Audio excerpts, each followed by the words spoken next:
Hindi lahat ng tumatanda, tumatangkad. Tingnan nyo na lang ako, di ba? At totoo rin naman na hindi lahat ng nagkakaedad nagmamature.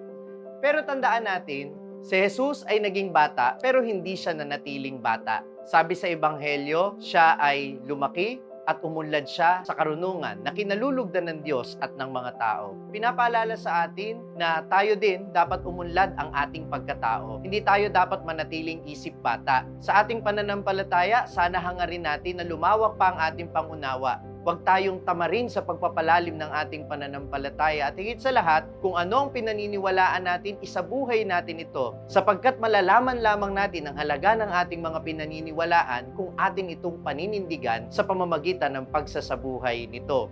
Ang Santo Niño ay simbolo ng ating pananampalatayang Katoliko sa Pilipinas. Magandang itanong sa ating mga sarili, nag-mature na nga ba tayo bilang mga Pilipinong Katoliko? At kung nag-mature na tayo bilang mga Pilipinong Katoliko, nakikita ba natin ito sa ating pagboto? Nakikita ba natin ito sa pagiging mabuting mamamayang Pilipino? O baka kagaya lang din tayo ng isang bata na hanggang ngayon ay utu-utu pa rin, madaling nadadaan sa suhol at madaling nabibilog ang ulo. Ang paanyaya sa atin, tayong lahat hindi lang dapat tumatanda, dapat nagmamature din.